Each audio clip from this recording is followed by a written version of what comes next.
What's up? It's Mike Mal, and you are listening to the Athletor Podcast, where we dive into the processes, mindsets, strategies of some of the most successful athletes and coaches from all walks of life.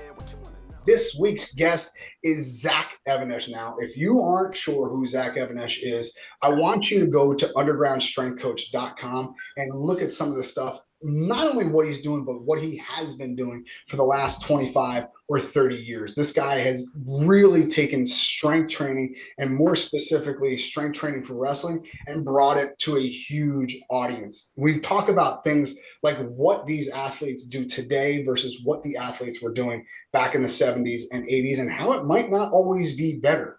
Also, Zach goes through some of the things that a lot of these young coaches could do in the off season to make them better coaches and better humans.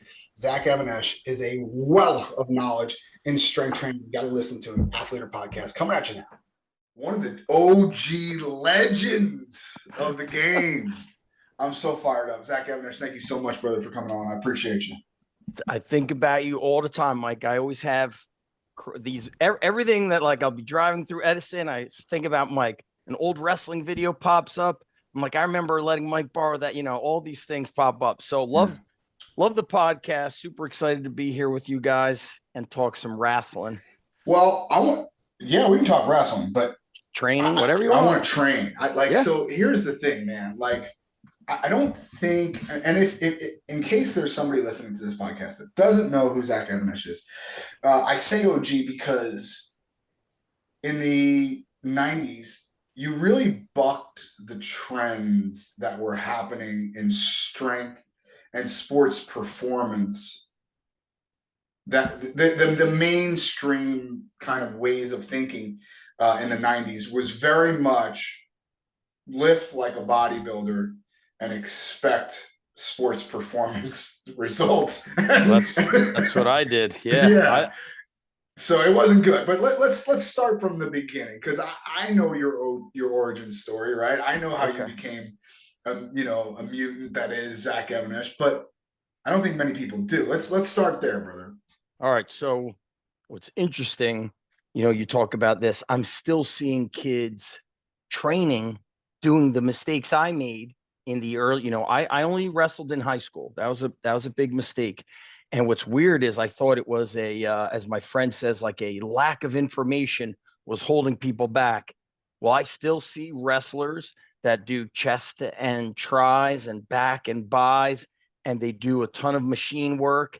In fact, I have a lot of wrestlers that say, I'm not going to train with you. I'm doing my own thing. Well, how's that working out for you? Because I know how it worked out for me and many other, wrestlers who trained like bodybuilders. So let's back up.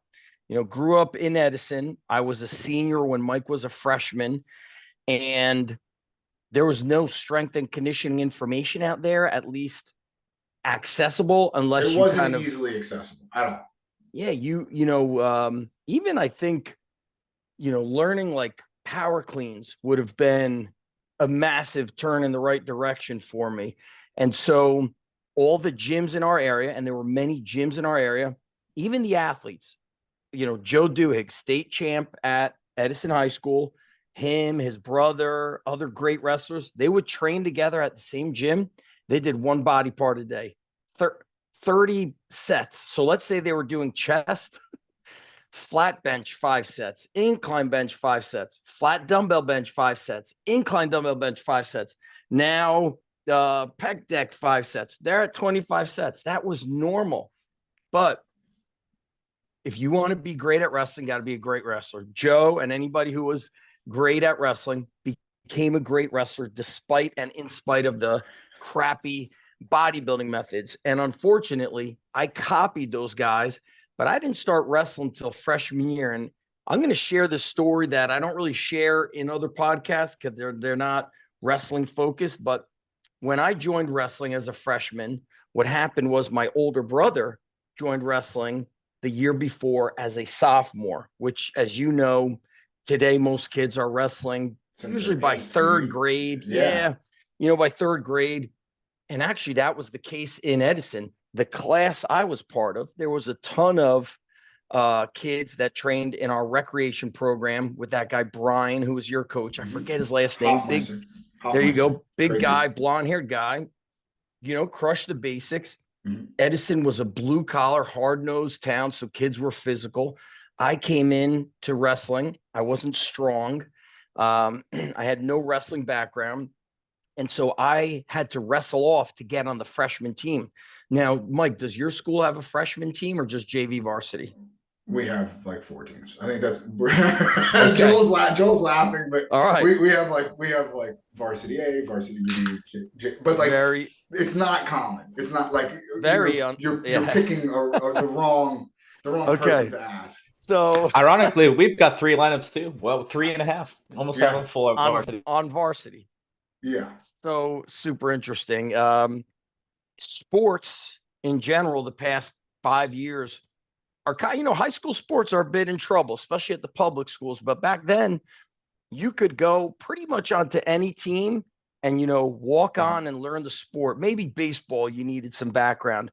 But I remember there was like 70 kids on the team.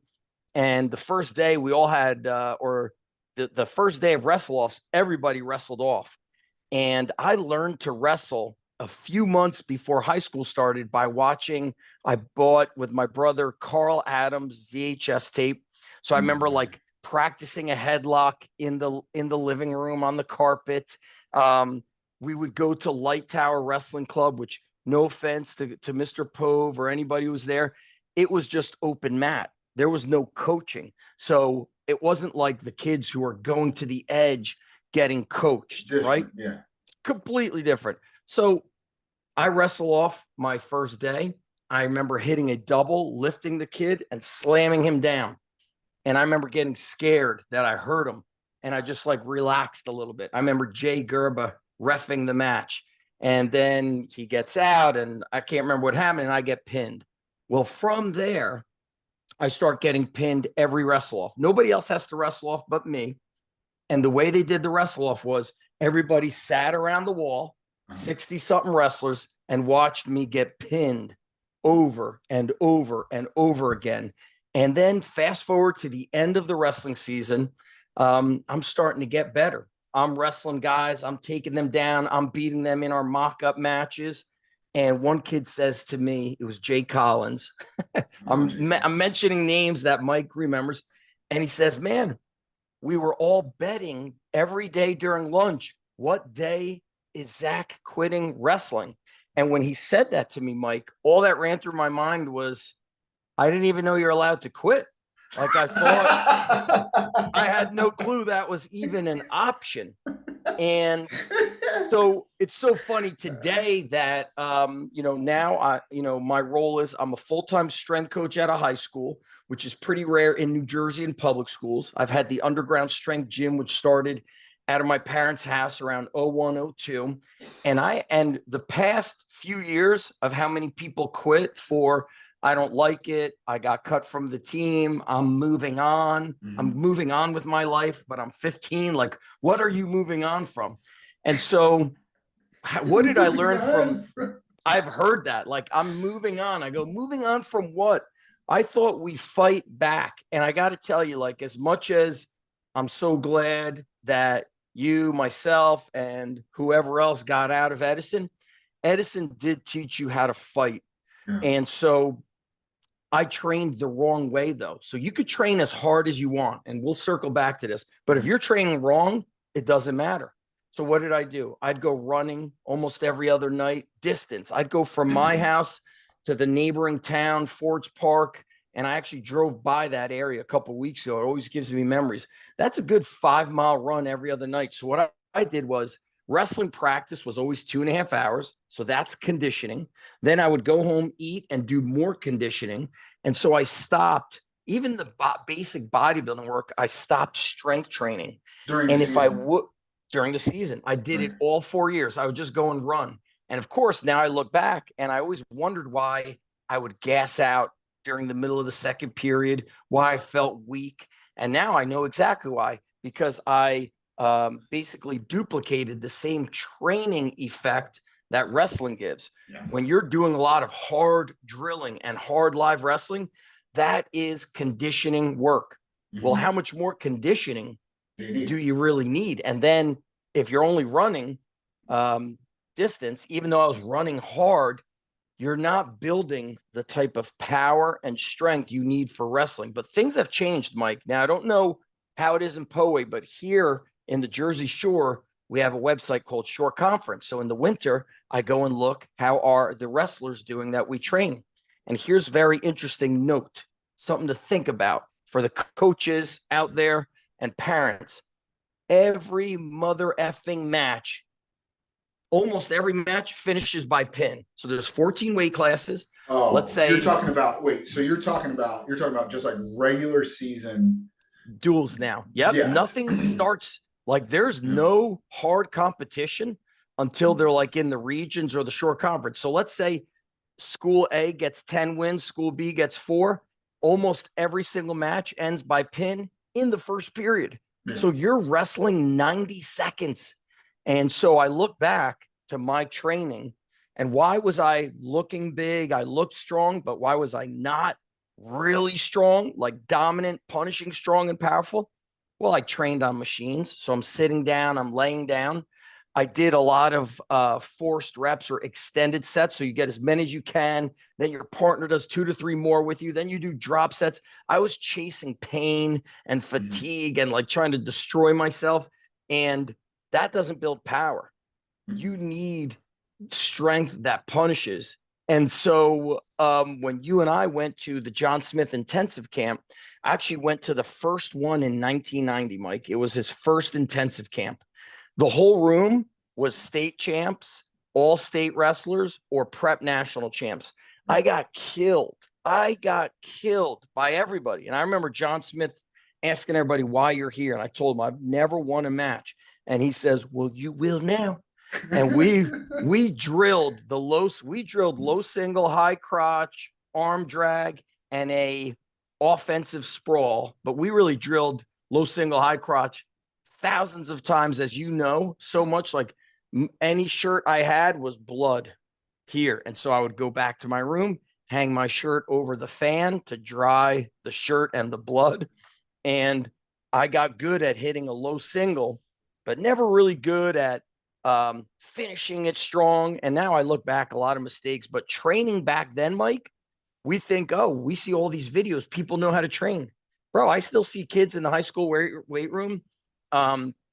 They don't do full range pull-ups. Even when I coached at Rutgers and Lehigh, I had to show kids how to squat body weight all the way down. So, you know, if I go back to the origin story, it was working my ass off as a wrestler, but working the wrong way. So all kind of misguided, misdirected effort. And the wrong training really beat up my right knee, got a lot of damage from just, I think, the style of lifting I did, and just, I think genetics plays a role too. Sure. And so when I got to college, I went to Kane, which at the time was called Kane College. When I graduated, it became Kane University. But long story short, Kane had a dominant wrestling team. They were ranked top 10, top 5 in the country. And my freshman year, I was so like angry with wrestling and kind of the world. I was like, fuck this sport. I'm just done. But ironically, I was coaching immediately as a freshman. I was coaching with Mr. Banos, the 6th grade recreation program. And then I'd go and wrestle open mat when Coach Niss was the assistant for Edison. And so I still stayed in wrestling. Then sophomore year, I'm like, I got something to prove to myself. I started training differently. I joined a gym in Maplewood, like right outside of Irvington, right outside the hood. All those guys trained strength-based, even though they were bodybuilders. And I started feeling strong. I even felt a different kind of confidence. I remember going to wrestling practice, and I still remember like wrestling Rhino, Brian. And like, I remember going there, I'm like, nobody's going to score a point on me today. And I went the whole day, nobody's scoring on me. And I remember I was 17 when I went to college. So I think I was maybe 18. A bit like young. Yeah, I was 17 freshman year in college. So I didn't develop the mind and the body till I started training the right way. But oftentimes, if you become very immersed in coaching. But where did you, hold on. Yeah. where did you like? So where was the light bulb? Where like you couldn't just you don't It just was a show up at a place in was a Irvington. no, it was a little by little. So I had found out about that gym in Irvington by watching bodybuilding. All the bodybuilders that were winning were coming from this gym. Just like you could look at a wrestling club and Uh-huh. a university, and it was 30 minutes away. So I went there and I'm seeing bodybuilders doing things like deadlifts. They were doing power clean, but not like weightlifting style. They did like a muscle clean where they would pull it up and just pull and flip, which I often do with wrestlers who might have had a wrist surgery or they don't feel good here. I just do a muscle clean with them. You might see Russian and Iranian wrestlers when they do their cleans, they don't do them perfectly. They just kind of high pull and punch. And I was watching bodybuilders do that. And I started doing it, and my back started getting bigger. And I just felt powerful. Like I used to always shoot low single. Now I started doing snatch single, or I started hitting a double and lifting guys. And I started realizing strength and being powerful is what was missing, not just physically, but mentally. Training in this like aggressive manner had we call that transfer of training. That's a Russian term that was created before I was born. It's called transfer of training. That's why old Soviet methods, they were trying to do, you now see some of those black and white wrestling videos. Sure. I think they're more from like the 80s. Yeah. Um, Well, they kind of came out in the 70s, but I think the film was taken in like the 50s. could have been, but you also know, Mike, the wrestling coaches from the Soviet Union were also physical. They were called physical preparation coaches. So if I grew up in Soviet Union, I could get my master's degree in the low single. I could get my PhD. Didn't Karelin get his PhD in the defending of the suplex or something like that? And so I started getting around these bodybuilders who were training aggressively. And they were also doing things like they were bouncers in New York City. They were in early days shoot fighting. And I remember one of the guys, like I'd see him in between squats, was like doing kicks and all this shit. So he mentioned shoot fighting. In the late 90s, I had heard of shoot fighting. And so I Google it, and there's a place in Elizabeth that had shoot fighting, which is Frank Shamrock did it, open palm strikes. Long story short, I start getting into it because I want to redeem myself. I didn't wrestle in college. My sophomore year, they cut the program. Right. See, New Jersey had a ton of D3 programs, even if it was like Rutgers Camden with 5 guys on the team. They had a D3 team. Yeah. All these D3 teams got cut. And I remember standing outside the wrestling room at Kane thinking, I'm going to go talk to the coach. And I'm with my friend. And I said, I think I'm going to go talk to him when he's not running a practice. I don't want to interrupt him. And another friend says, listen, man, you got something to prove to yourself. You actually should go back and wrestle. You got to prove it to yourself. And I was like, I think I could fucking kill people now. And it was like a week later, our school newspaper says, came to cut wrestling. And I'm just like in shock. I'm like, I lost. That's it. My opportunity's gone. And that's where I started looking at, they didn't call mixed martial arts. They called it NHB, no holds barred fighting. And so my old coach, Harold Parra, rents a VHS tape. I'm over his house with Lenny of the UFC. He's like, you got to see this. The wrestlers are winning everything. Mark Coleman, Mark Kerr, Kevin Randleman, they're winning everything. So I'm like, show me this shit. What is this? So we see them. They're huge. It's all ground and pound. It's double leg blast, ground and pound. So I see that. I start researching NHB fighting. I find that place in Elizabeth, New Jersey. It was run by Dan Maragliata, who used to be the main ref for the UFC. I go there. 2 weeks later, I enter like a NAGA grappling, like national tournament. And I battle real hard. I lose in overtime to a judo black belt. I had taken him down over and over again. And I'm ready to get my hand raised.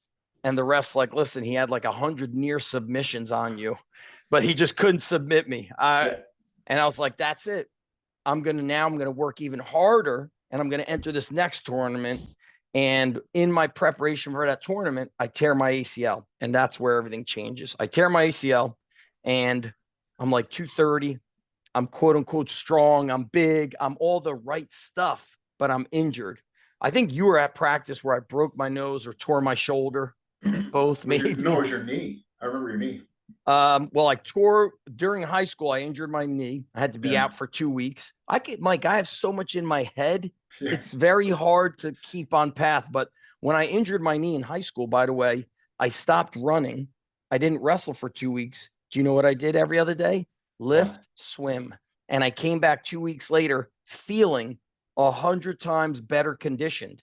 Yeah. And then as the districts approached, I started running again. Yeah. And guess what? I felt like shit and weaker. Yeah. And that's why I'm also a believer at the college sector.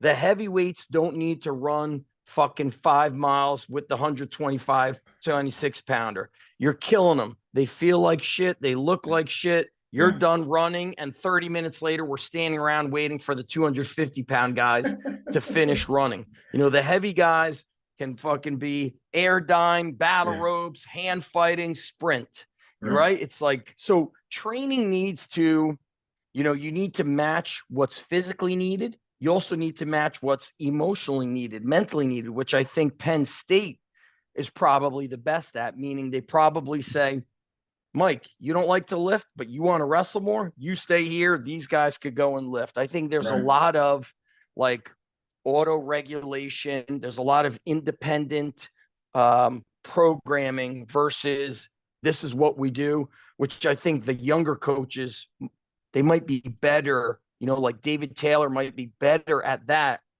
than somebody who's older. We're older. We get set in our ways. We don't agree with maybe a young kid who's talking about doing less, but getting more from it. When the reality is, Rob Cole said this on your podcast. He's like, the season shouldn't be 5 months. It's killing these kids. I mean, I've never seen so many injuries requiring surgery. And so, you know, I learned through injuries and surgeries how to better train.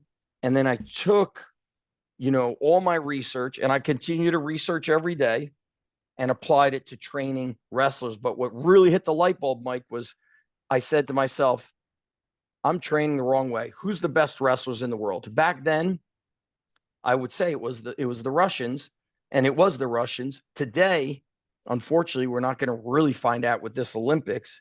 You know, I think the Americans would have will have the most wins. You know, all these Russian guys not competing. I don't know if they'll ever be as good of an American team for a long time. I don't know. Yeah, I could be wrong. Agree. No, you're not far off. This is we're living through the golden age of U.S. wrestling for sure. Yeah, it's just amazing. But back then, there, you know, still we had Americans winning gold, and look at the Americans who are winning gold.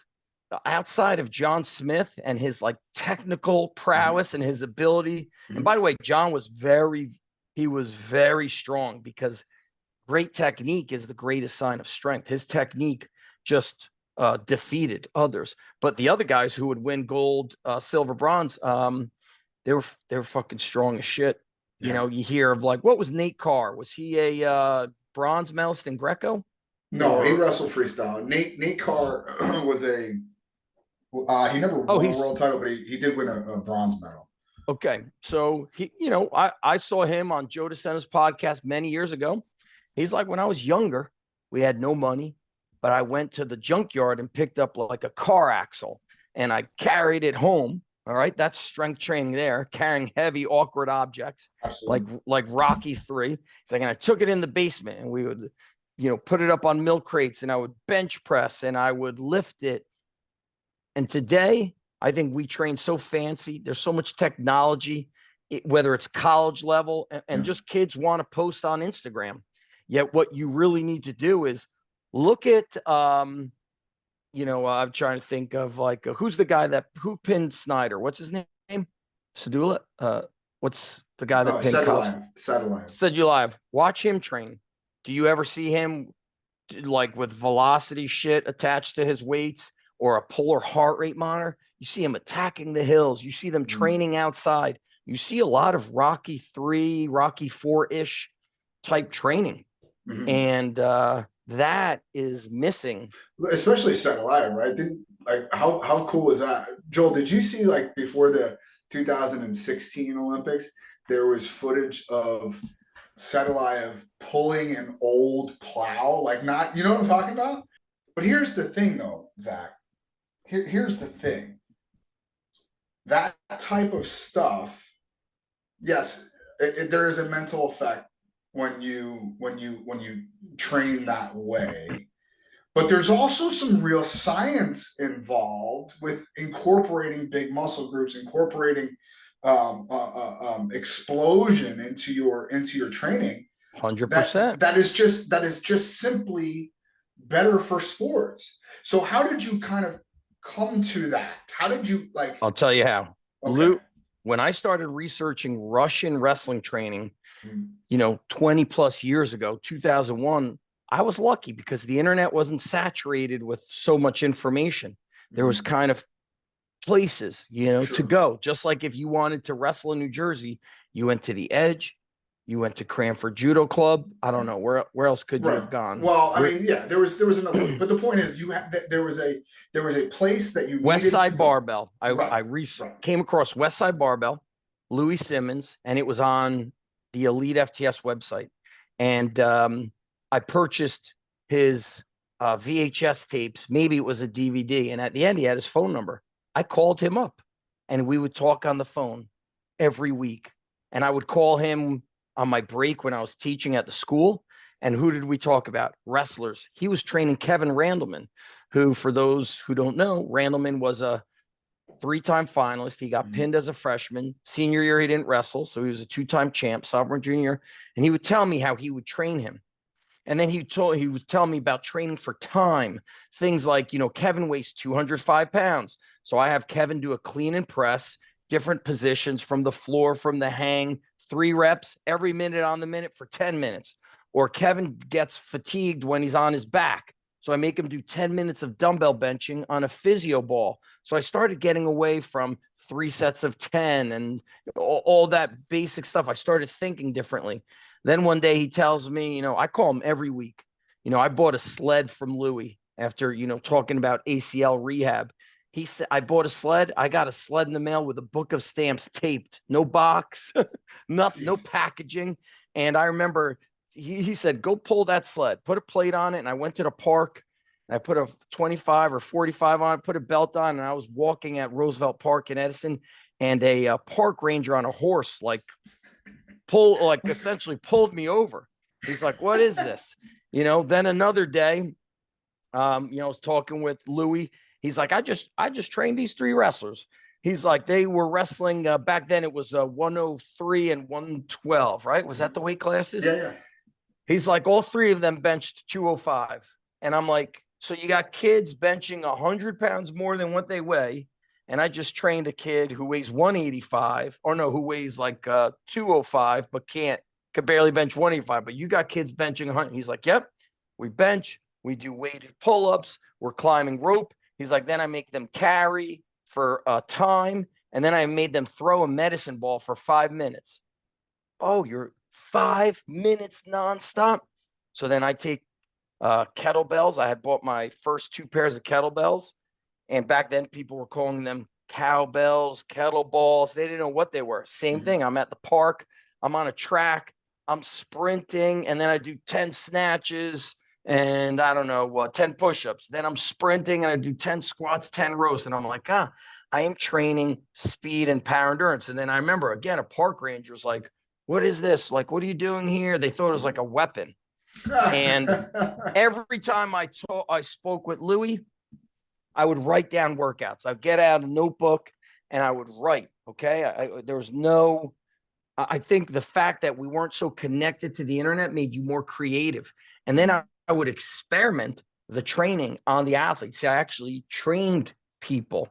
And basically what I learned was through his videos, and my favorite video of his, you can't find anymore. It was called special strength training, which is another term that the Soviets created. They said, you're going to work special strengths. You have strength endurance, speed endurance, power endurance.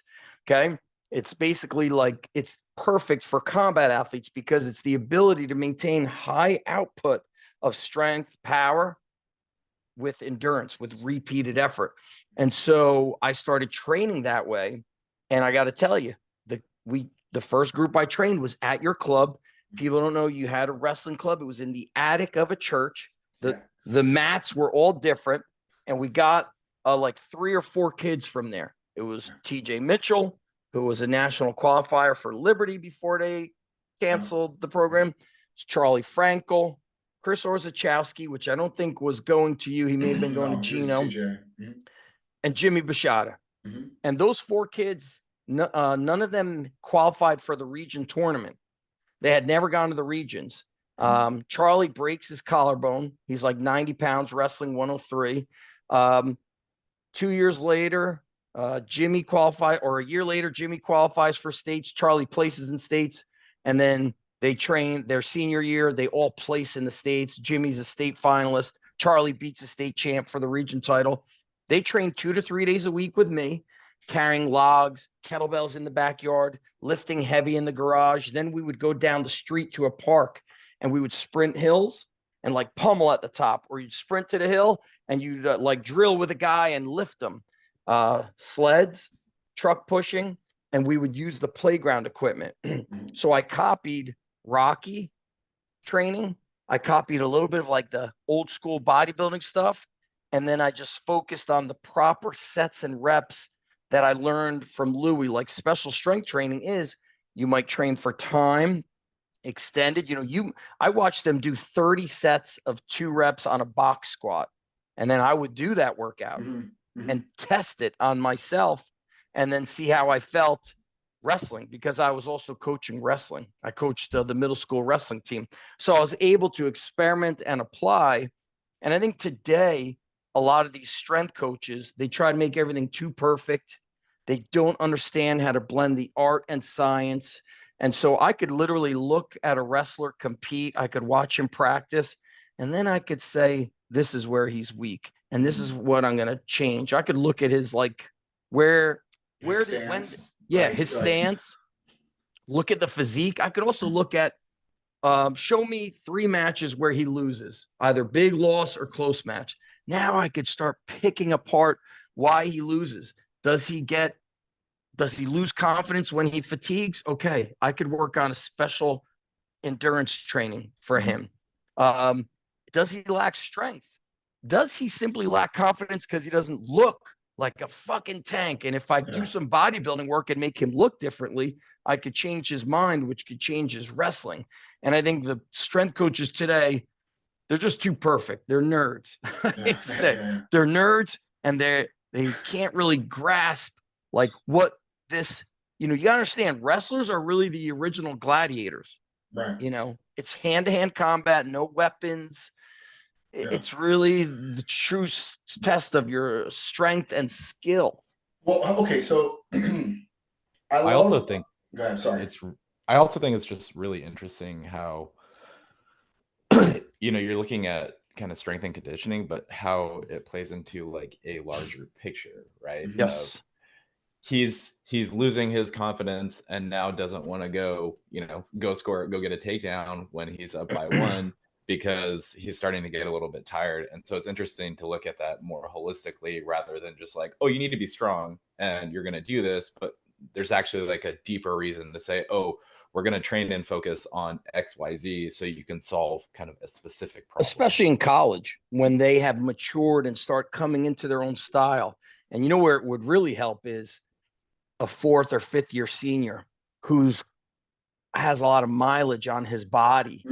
And so now, I have to preserve this kid's body because it's not the best wrestler who is all American. Sometimes it's who is healthiest, doesn't get hurt. National champ is certainly, there's no absolute, but being a national champ, you gotta be great.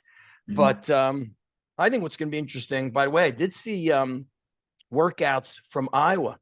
And it's going to be interesting to see how that changes the health of their wrestlers. I saw some of their workouts, and they're really good.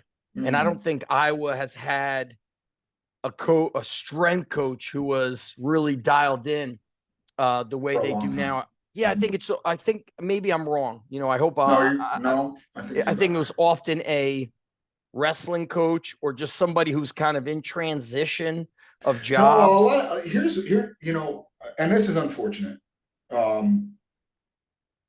Okay, so I'll give you an example, and then from that example, you can make any you can derive whatever you like. The last person to make an Olympic team that had, or a world team that had a full-time job that was not wrestling, okay, was Jared Frayer. Jared Frayer was technically the strength coach at Iowa when he made the team. So I just saw him 2 weeks ago. He's the best. I love him, right? Have we had him on the podcast? I think we had Frayer on, right? Yeah. So, yes. But either way, the point that I'm trying to make, though, okay, is strength coach for a lot of these schools, Iowa being the creme de la creme, right? When you want to talk about the elite of wrestling, well, who's won national titles? Iowa, Oklahoma State, Penn State, Minnesota to a smaller degree. Arizona State won one back in the 80s. So these are like the top dogs in college wrestling, okay?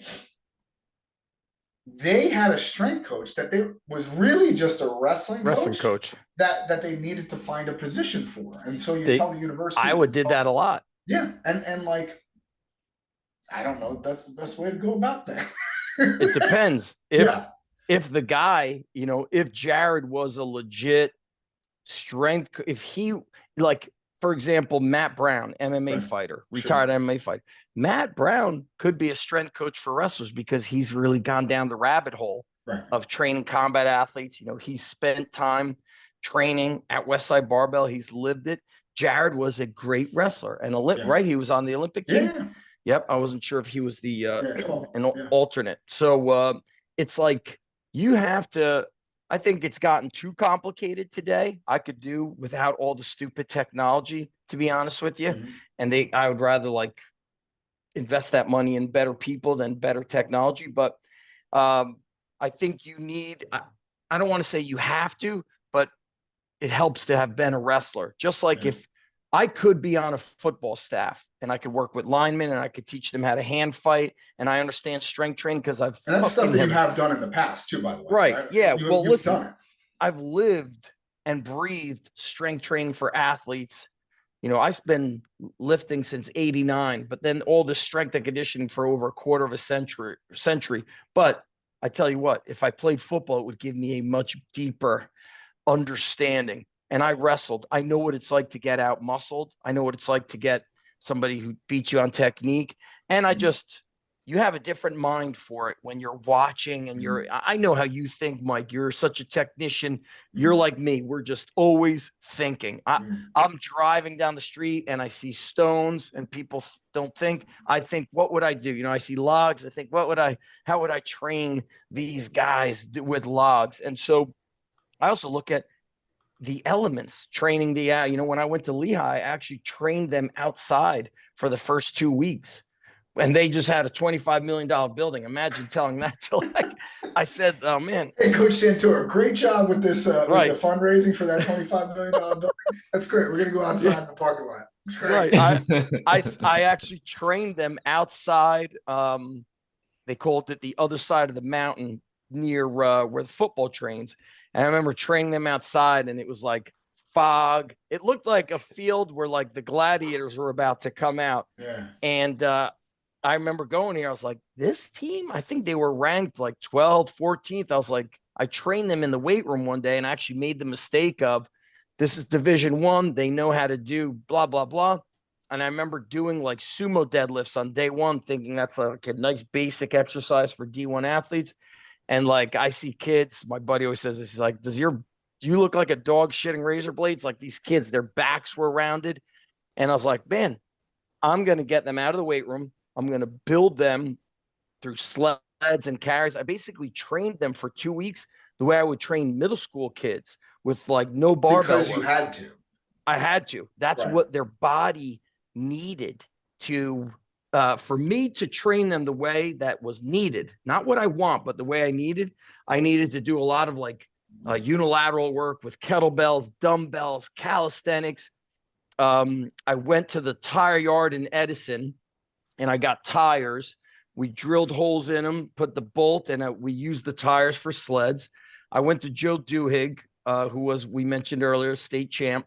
And Joe owns a restaurant. And I said, Joe, do you have like empty kegs? I'll come and I'll give you a couple of my books and trade you for empty kegs. So I go to his restaurant, I get empty kegs. And then next to my gym, one of the kids, call him a kid, he was in his early 20s. He worked like on aftermarket Jeeps and trucks so he could weld. So I said, I'm going to fill these with water and sand. And then can you weld them? He said, absolutely. And I think we welded like 6 kegs, different weights from like, 60 pounds to like 160 pounds. So I had kegs and sleds and all this body weight stuff. And then their body had like the strength for me to transition them into the weight training that I wanted to utilize for them. And, I love training the Lehigh guys. They were, as much as Lehigh and Rutgers were both kind of ranked around the same, it was very interesting. It was like very different type of kids. You had the typical hard-nosed Jersey kids from Rutgers, and then Lehigh, PA had a lot of PA kids, but just like, I don't know, in the beginning, I was like, these kids are like too nice. There's no way these kids are like, a top 15 team in the country. And that was them. They just had different attitudes. And so they actually required like a little different training. Sure. All right. So we're starting to run. By the way, Joel Shaw, are you catching shit for online for us saying things like we got to wrap this up? We don't wrap it up because we lose time. We wrap it up because we want to keep it at like 50 minutes. Yeah, because let's go. like, like people were giving us a bunch of shit. Did you see that, Joel? The people want more. Listen, because the podcasts are great, but you can't go Tim Ferriss 4 hours. No, I'm not doing that. I'm not like. So here's the thing. I think of it a lot like wrestling practice. If I can't get it done in 90 minutes, I'm doing something wrong, right? That's period. I used to practice 2.5 hours, no water break. It's like what crazy. It's nonsense. All right, so before we get to our usual quick questions, I want to know 2 things from you. Number one, if you are an athlete, a high school age athlete, or you have a high school age athlete, what is the best way, if you're in Biloxi, Mississippi, for you to get the strength training that you need for your sport specifically? So you're saying you're not going to a strength coach, you're just trying to figure it out on your own. So I guess the question is, if you have the opportunity and the means to get a strength coach, would you suggest that everyone gets a strength coach? I know everybody hates this answer. It depends, because some coaches, just like wrestling, football, soccer, just like in physical therapy, I'm seeing kids get ACL tear. They come back 10 months and can't do a bodyweight squat. That's criminal. That is criminal. Right. It's pissing me off. Yeah, sure. And just like a kid might go to a strength coach and 6 months later doesn't know how to do like dumbbell benching, or doesn't even know how to properly put the weights down in a safe manner. So let's forget, no strength coach. I say you got to do 3 things. Okay. You got to do carries. You got to carry stuff. Okay. You got to pick up kettlebells, dumbbells, sandbags, stones, whatever you got. Carry, calisthenics of all types. Can you do push-ups, pull-ups, lunges? Can you jump? Under calisthenics, I talk about sprinting and jumping rope. Think old school Herschel Walker. Yeah. Carries, calisthenics, and sleds. And as I mentioned before, if you want to buy a sled, they're $50 to $75 on Amazon. You want to make one with a tire. You want to find a local welder. So you got to drag sleds forwards, backwards, sideways. So sleds, carries, calisthenics all the time. That should be regular activity, because that's your base. Okay. Yep. Why? Okay. Because that's the important part, right? Like, yes. Why sleds? Why calisthenics? And why? Great carries? questions. This is a great question. I forgot to talk about. Those activities blended together make you durable. And what we're seeing, the nerdy strength coaches use this word. They call it robust. I'm so sick of that fake ass word. All right. I want durable athletes that are not getting hurt from scrimmages and practices. They could withstand the rigors of wrestling practice. So when you do calisthenics, you can make the effect different. I could do low reps jump training. So I could do clapping push-ups, squat jumps, frog jumps, lunge jumps, single leg hops. I could develop power. I could do high reps, which build muscle and muscular endurance. I could hold positions, which builds isometric strength, which also strengthens and has been proven to help like the durability and the healing effect of ligaments. Joints. Yes. Yeah, for sure. Yeah, it has a healing effect. And then holding those positions. So I'm developing strength, what we call strong all around. I could do pull-ups with different grips. I could pull up right, left. I could, do push-ups with staggered hands. So I'm getting strong from all these angles. Okay. So and then it makes you athletic. I would, incorporate, when I say calisthenics, I also want to see tumbling and cartwheels. We've been doing that for 20 plus years. And I learned it from Rick Gonzalez, who was a gymnastics teacher, had to take gymnastics at Kane. He was a 2-time All-American wrestler who was a gymnast. Right. So he taught us gymnastics. I'm forever grateful for him.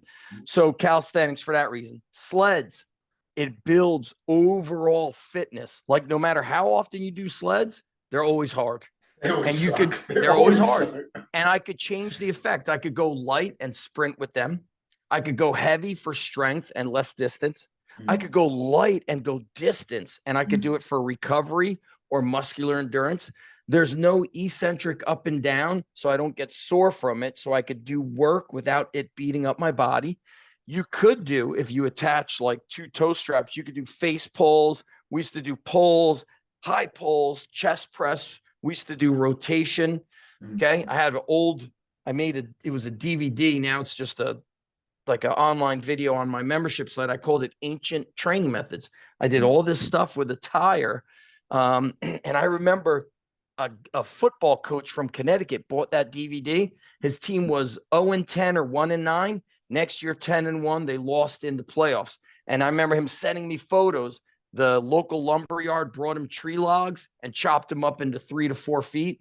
They were carrying them. They drilled handles into them from Home Depot, clean and press. They did tire flips, sled tires, all this. Yeah. So, and then we got carries. Why carries? Well, full body strength. You need your body to work as a unit. So when you train as a bodybuilder, you do not build coordination. There's no intermuscular muscles connecting and no intra.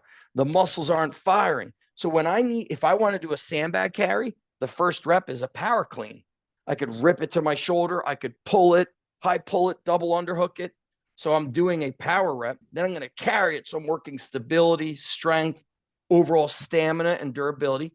I could carry on my shoulder. I could carry 2 different weights in each hand, and then every 50 feet switch them, which makes the body work and force it to stabilize, which is very much wrestling needed because you're never just perfect. Yeah, that'd be nice, right? So sleds, carries, calisthenics are like a regular. As soon as I got to Lehigh, we did it. As soon as I got to Rutgers, we did it. I remember we were pulling sleds in the weight room, old weight room. It put a hole in the floor.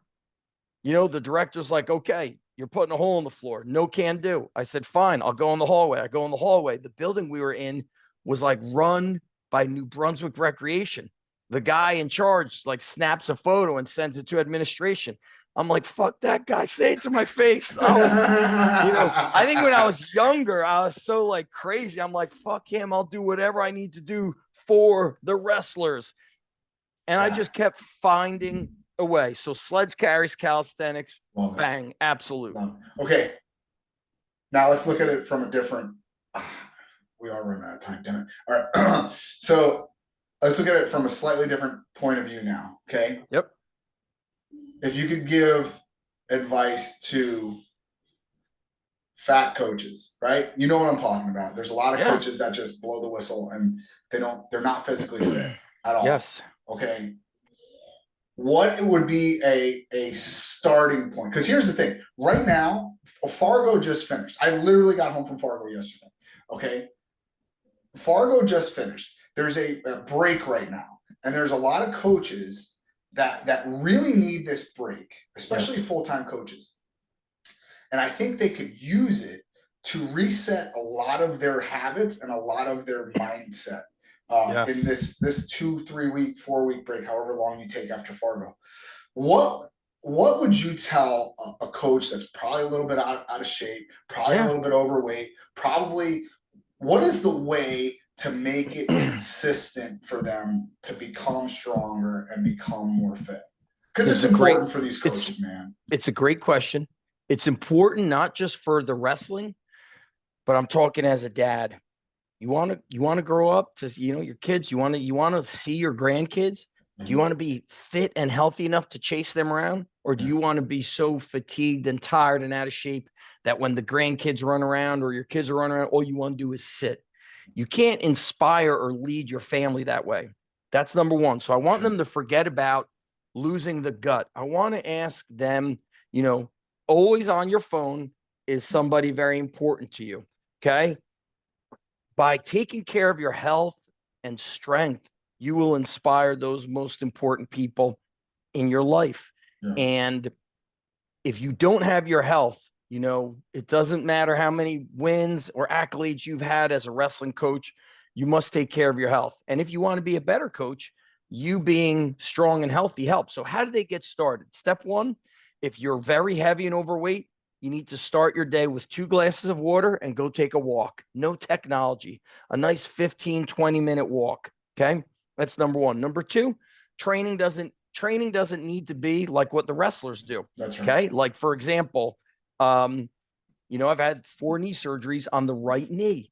I could still box jump, but I'm not doing what a 15-year-old kid is doing. No. You could go to Retro Fitness and do a circuit on the machines. Yeah. You could go and do leg press, dumbbell bench, tricep push down, lat pull down, go 3 days a week for 30 minutes. Ironically, and I'm not saying it to promote, we're coming out with a program called Dad Strong, and it's going to be 30 minutes, 3 days a week. It's going to be a little bit more tougher than going to Retro.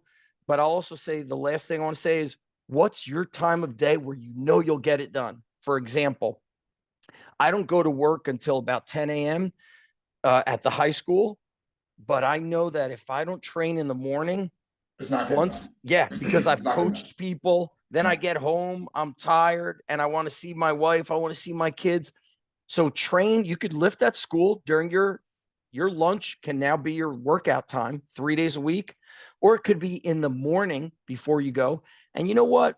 Men feel bad taking care of themselves, Mike. We started a men's group at the Underground, 5:45 a.m. Men don't want to invest in themselves. They're going to send their kid to Fargo. They're going to get privates. Their, coaches are going to do everything for their wife and their kids, but then you don't take care of your health. And this is why men are having this decline of not just physical health, but mental health. Well, join a gym and reconnect with a brotherhood. But I tell you what, men don't need an hour workout. No. You need 20 30 minutes, minutes, half an hour. 20 to 30 minutes, and you could do dumbbells and calisthenics and walking 3 days a week. And boom, just get started. Do that for 30 days and send me an email if you want my help. I'll keep you accountable. I love to help other men get healthy. I think it's crucial. It's important. All right, let's get to our questions, Joel Shaw. Let's go, baby. Here we go. I think I know what you're going to say, but I want to make sure. I should write it down. All right. What are the greatest wrestling shoes of all time? Yeah, I'm going to say the original John Smith Brutes, but I hate to admit this.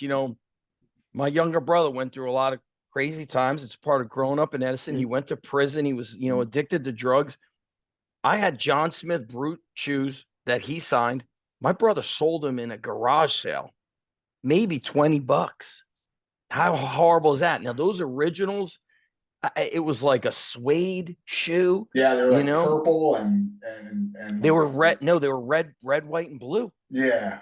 They had like a version of them, the Brutes, that they were like a purple, and they were awesome. I got my first pair I think at the camp, 1990. He signed them, and they almost looked like those Sambo shoes, which I think you had back in the day. I did. Of course, Mike. I did.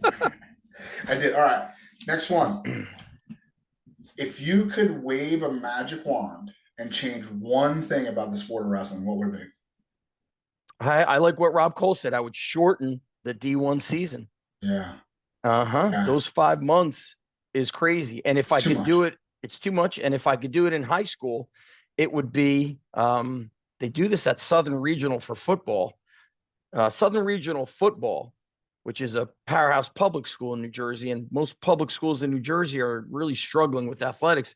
If you want your football helmet in August, you need 75 workouts with the school strength coach, which is the wrestling coach, Roy. No way. I like that. And I think that's a big safety factor. I see kids, they don't show up for 9 months, and then all of a sudden in season, the coach has the team with me. And I'm like, who is this kid? Oh, he's a sophomore. I've never seen him in my life. There should be some sort of mandatory strength training.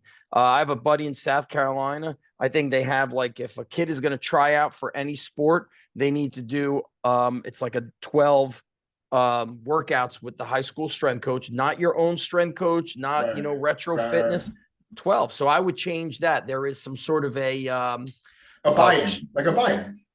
Yeah, and it's a liability. Listen, have you signed up for a sport where people get their bones broken? Yes, you have. You need to strength train. You're doing your own thing. I can't, if I could punch a kid in the face every time he says I'm doing my own thing, like I would have had, it's like a lot. Okay. So mandatory strength training before the season, 3 months, twice a week. Yeah. Love it. Okay. Last one. You only get 4, got to be American. Who is on your Mount Rushmore of wrestling? It's a tough one because I don't keep up with everybody as much, but Jordan Burroughs. And I'm, one thing that like hits me about him is Dave Zabriskie told me when Dave was on the Lehigh Valley Athletic Club, he said Jordan Burroughs is signing autographs 30 seconds before a match. This is 2014, 2015. He's like, he's got to claw through a crowd just 100%. To get on. So to me, he's a great human. Yes. All right. Love Jordan Burroughs, John Smith, obviously. And listen, like John Smith, he wasn't nice to me at the wrestling camp ever. He was like, I feared him. I respected him, but he pushed me to such levels that I'm still take those lessons. I'm trying to think of like other guys. It's got to be American wrestlers. I'm drawing a blank here. Who's been, David Taylor beating Yazdani so many times. And even though this Penn State kid beat him and, David Taylor, so impressive. I'm trying to think of somebody else. Give me some. Think about like coaches, right? Over the years. I think there's something to be said for, look, JB for sure should be on the list. But he hasn't affected an entire you want sport. Me to give you coaches? I can do whatever you want, right? But like for me, it's just general impact on the sport, right? General impact on the sport. Well, these younger college guys are impacting this younger generation because that's what social media does. Gabe. I'll tell you who's very under the radar. Okay. Damian Hahn. Yeah. Like I never hear anything about that guy, but he was very, the amount of work he put in, stayed with Rob Cole. Now he's like quietly kicking ass. Where's he? South Dakota? Yeah. I saw him this week. He's dude's an absolute killer, man. Yeah. And what about Zach Esposito? Yeah. All those years working with Coach Smith, I'm not going to mention names, but I remember seeing like a documentary and Zach said, hey man, you know why I don't really want to hear about that documentary? Because it was all about that guy. Well, yeah, that's the documentary was about him. He's like, when you're a coach, it's all about the kids. He's like, so I don't care who knows me, about, who knows about me. And actually to me, one of my biggest mentors, he's a bit quote unquote old school. He was a wrestler and a wrestling coach, and he was an All-American in Tennessee, and his style of training influenced me, and his mindset. This is Coach Ethan Reeve. He said to me in the early 2000s when I said, Coach Reeve, you should write a book and put your work out there. He said, I don't care who really knows me. He was at Wake Forest for like 18 years. He's like, I just worry about who's walking through these doors. And that changed my mind as a coach. Any coach who cares about kids, we probably don't know a gazillion of these great coaches. And Andy Rovat, I saw a couple weeks ago in Vermont, really impressed me with this whole system of training that he's implementing, that he's, blended through experience and time in Russia, but also he was understanding when to push a kid according to their mentality. And that was very interesting. And I interviewed kids that spoke in this very deep, mature way that I said, there's no way they're not being so tremendously influenced by Andy. Yeah. And they're speaking this way. It's not just some accident. And Rovat so does a great job out there, dude. Rovat's great. So listen, Damian Hahn, super under the radar, Rob Cole. I love Rob Cole. I mean, it's mind blowing what he did with Cornell. Yeah. Ivy League, no red shirt, Kyle Dake winning 4 titles, no red shirt, just blow my mind. And then listen, under the radar, as you said, you had Donnie Pritzloff on. I think I'm at number 5. Listen, I worked at Lehigh, I worked at Rutgers. I love all those coaches, but I connected with Donnie in a very unique way because he had this intensity. Yeah. And I had intensity, and I finally met a coach who didn't think I was crazy. It was true. He didn't think this is crazy. This guy's too much. He just kind of helped me like apply it to each kid differently. And so, with Donnie, what did the kids have was this, they feared him. Okay. And they also respected him. And I just thought he was just an amazing coach. We would be on the phone sometimes for so long outside of practice. And like, I could talk to that guy. We could forget to, eat our next meal because we're just talking about how do we get this one kid better? How do we get him to lift a little more weight? Because that's why he loses in the blood round. And so, being around a guy like that was great. So I mentioned a couple of guys. I'm not really immersed in the world. I've stopped at Virginia Tech the past 2 years. I love what they're doing. Yeah. I stopped at West Virginia. I do this when I take my daughter to tennis. Oh, nice. I go to the wrestling rooms. That's like right. that. And so I I did not get to meet Coach Flynn. Yeah. And where I really learned about him was the documentary they did on Edinburgh, the program. Yeah, sure. And Pat Santoro told me, he goes, you want to get motivated? You ever need to get motivated, Zach? He goes, you talk to him. He's like, you'll want to work out. He's like, you'll want to go run.